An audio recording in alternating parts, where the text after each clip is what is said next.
Mais où sont les notes ou les directives que vous venez après nous dire qu'on a décidé ça? Et puis là, les autres disent, oh non, mais on n'a jamais rien écrit. Excuse-moi. Mais au niveau gouvernemental, même au niveau syndical, au niveau, je veux dire, au niveau de conseil d'administration, dès qu'il y a une réunion, j'ai oublié le nom, là, un conseil du jour. C'est pas un conseil du jour, mais j'ai oublié le terme. Et puis, il y a quelqu'un qui écrit tout ce qui est dit et puis qui est décidé. C'est, c'est, Hmm. c'est c'est pas au niveau gouvernemental qu'on va mettre ça sur le bord. Tu comprends? Alors que c'est là où il y a le plus de scrutin quand on va aller voir. Il faut qu'il soit capable de démontrer que, regarde, Legault a pris telle décision parce qu'on lui a donné telle ou telle information. Mais aujourd'hui, toutes les informations viennent de la santé publique. Et la santé publique, elle prend ces informations d'où? De l'OMS, Et- l'Organisation mondiale de la santé. Donc, eux autres, ils reçoivent leurs informations de l'Organisation mondiale de la santé et ensuite, ils transmettent ça à Legault et puis là, ils prennent des décisions. Mais les décisions sont déjà prises. Exactement. Tu comprends? Et puis, là maintenant, pour venir à ta question aujourd'hui, parce que je voulais vraiment montrer où ce que je veux en venir, mais sur le site de l'OMS, et puis ça fait longtemps qu'ils le disent, surtout que c'est financé par Tibil, mais ils prônent le gouvernement mondial, l'ordre mondial. Puis c'est écrit sur leur site. Hmm. Allez chercher, faites vos recherches, allez voir. Ils l'écrivent devant vous que c'est ça leur but. Et puis c'est à ça qu'ils veulent vous amener. Donc, toutes leurs directives, toute leur narration de ce qui se passe, mais c'est pour vous pousser à ça. Tu comprends? Là, on parle de vaccins, qu'ils soient bons ou qu'ils soient mauvais, mais très prochainement, tu ne pourras pas aller dans le sud, tu ne pourras pas prendre un avion.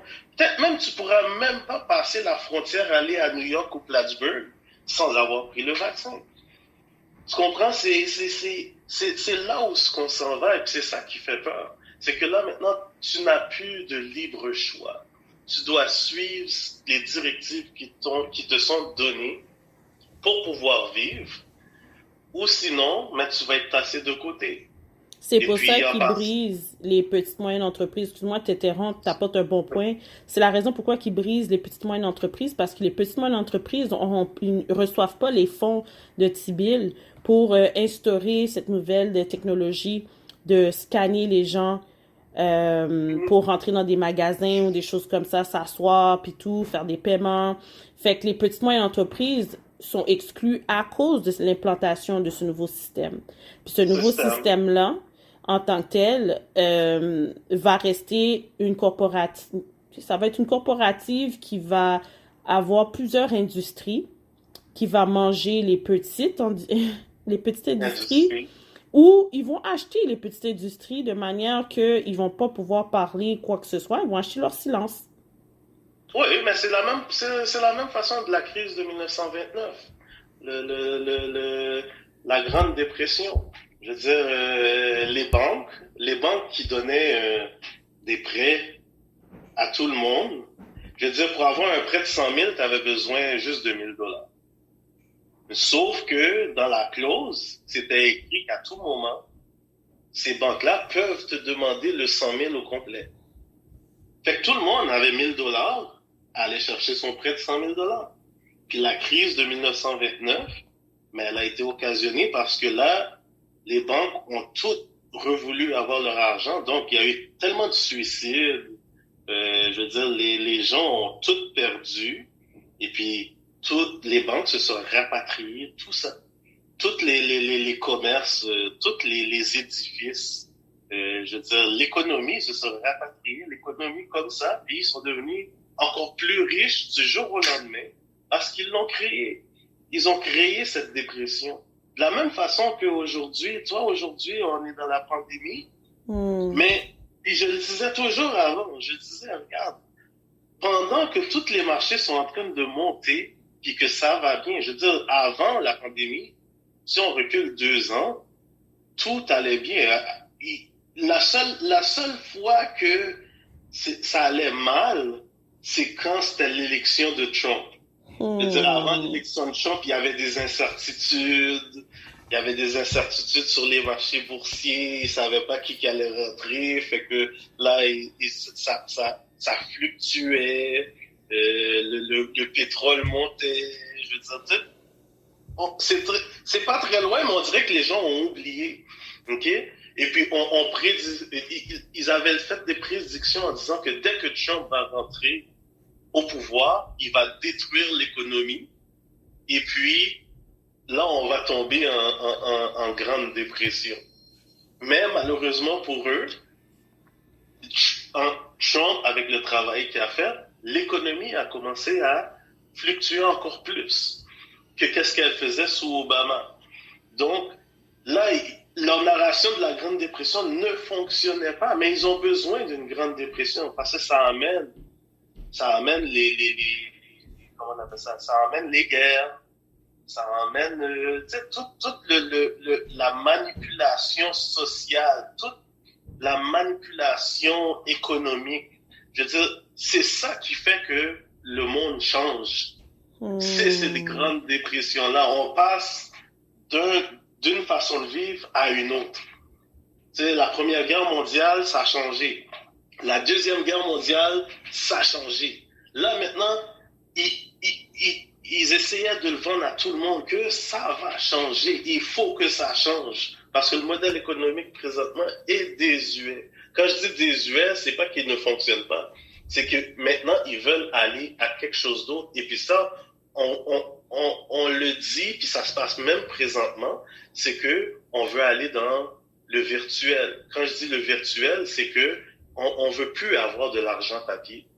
Ben non, c'est la nouvelle monnaie mondiale qui va rentrer, là. Les gens ne comprennent pas encore. C'est pour ça qu'il y a eu toute cette dynamique-là, que tout se fait en ligne. Ton argent est en ligne. C'est pas, tu vas à la banque, il y a un chèque qui va être imprimé, on va te le donner directement à la banque, puis il est dans ton compte, c'est fini, là. C'est que c'est un système qui génère ça d'une manière que tu te retrouves poigné. Comme là, tu viens de sortir l'histoire de 1929. Est-ce que tu penses que c'est qu'est-ce qui va nous arriver en 2021, qu'il va avoir une promesse aux citoyens de donner tous leurs biens, d'une dette qui va être effacée, que je pense qu'elle est déjà effacée, c'est où que peut-être l'argent sort, qu'on ne s'est même pas rendu compte, en tout cas, entre guillemets. Oui, écoute, c'est une des narrations qui a été montrée par l'Internet, je veux dire, qui a été, c'est ça. Il y a quelqu'un, un sonneur d'alerte, qui a envoyé des documents qui parlent de ça. OK? Mais, tantôt, je parlais de sans vaccin, tu ne peux pas voyager. Mais il y a d'autres choses qui sont associées à ça aussi. Tu comprends? C'est sans vaccin, peut-être que tes enfants ne pourront pas aller à l'école. Sans vaccin, peut-être que tu ne pourras pas aller travailler. Donc, comment tu vas faire pour vivre? Et puis, en passant, dans ce document-là, c'est spécifié qu'il y a des camps qui se font bâtir et pour comment on appelle ça, c'est pas des camps de concentration, mais c'est des camps d'isolement. Et puis c'est spécifié que ces camps d'isolement-là ne sont pas pour des malades COVID, mais ceux qui ne respectent pas les directives de la santé publique. OK? Et puis c'est pas...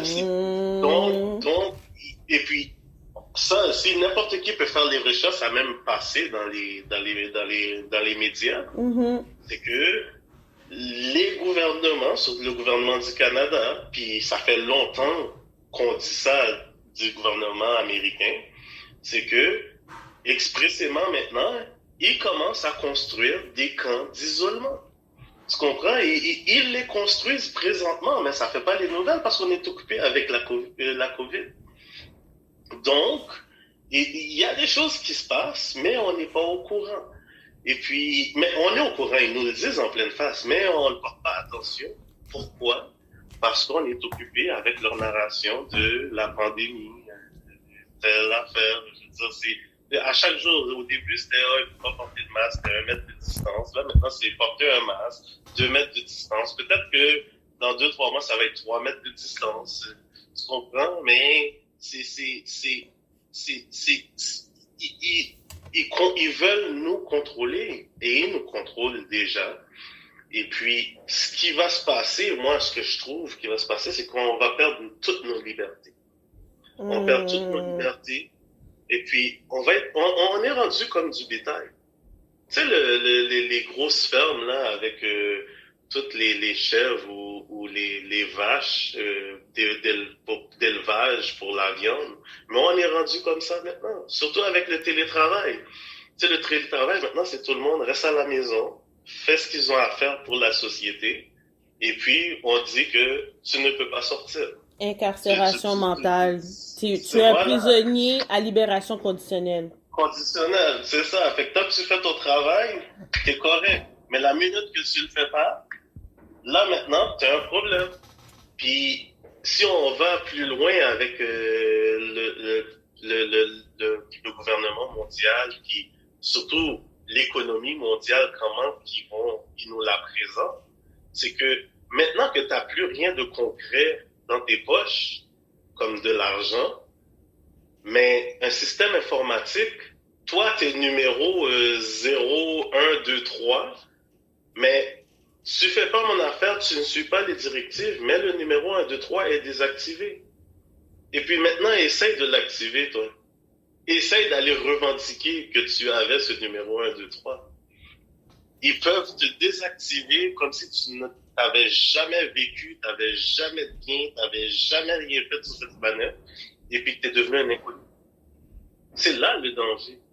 Tu comprends? C'est parce que tout va être informatisé. Regarde le Québec. Le Québec, il vous l'a dit dernièrement, que maintenant, ils veulent mettre en place un système informatique que tous tes services vont être gérés par le gouvernement, par cette entité-là. C'est-à-dire ta carte d'assurance maladie, ton permis de conduire, tes banques, puis ils ont nommé les banques aussi.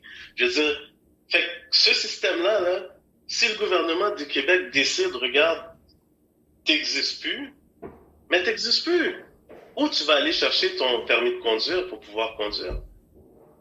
Tu n'en as pas. T'en as pas de concret dans tes poches pour montrer, regarde, j'ai tel permis. Non, c'est tout informatisé. Donc, c'est là qu'il va y avoir un gros problème plus tard. Et puis que si tu ne suis pas leurs directives, leur façon de vivre, mais tu ne pourras pas vivre.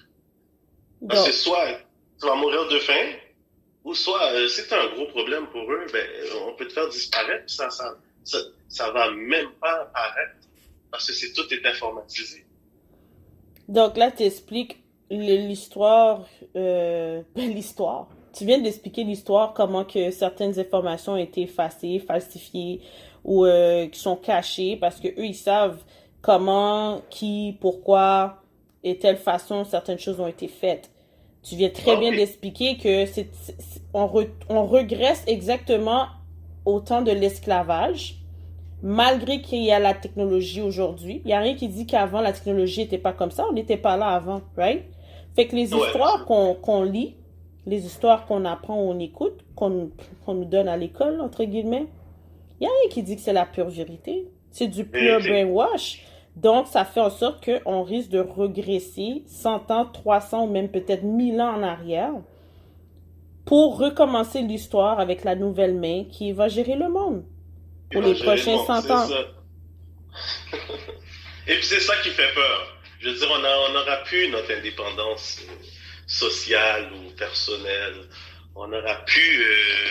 je veux dire, c'est comme s'il n'y aura plus de débat social parce que les directives qui vont nous être données, c'est ça qu'il va falloir suivre.